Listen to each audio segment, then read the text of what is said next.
அதாவது ஒரு எக்ஸாம்பிள் என்னன்னா, இப்ப நம்ம காலேஜ் குழந்தைங்கள சேர்க்கிறதாகட்டும், ஸ்கூல்ல சேர்க்கிறதாகட்டும், இல்ல நம்மளே ஒரு இன்டர்வியூ போறதாகட்டும், இல்ல ஒரு ப்ராஜெக்ட் வந்து புதுசா வந்து வேற ஒரு பிஸ்னஸ் ரிலேட்டடா நம்ம பேச போறதாகட்டும். அப்ப நம்ம என்ன நினைப்போம்?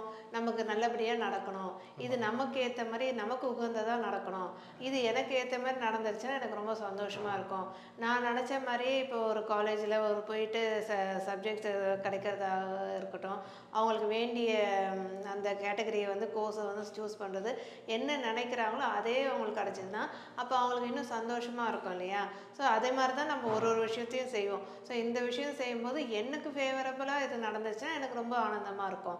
இது நம்ம வந்து ஓவர் எக்ஸ்பெக்டேஷனும் பண்ணக்கூடாது. But at the same time நமக்கு வந்து ஃபேவராக இருக்கிறது வந்து நம்ம ஒரு பாசிட்டிவ் மோட நம்ம எப்படின்னு திங்க் பண்ணிட்டு இருப்போம் இல்லையா? ஸோ அந்த மாதிரியான சர்க்கம்ஸ்டான்சஸில் அந்த மாதிரியான சூழ்நிலைகளில் நீங்கள் ஒரு விஷயத்தை பண்ண போகிறீங்க அப்போ உங்களுக்கு வேணும் அப்படின்னா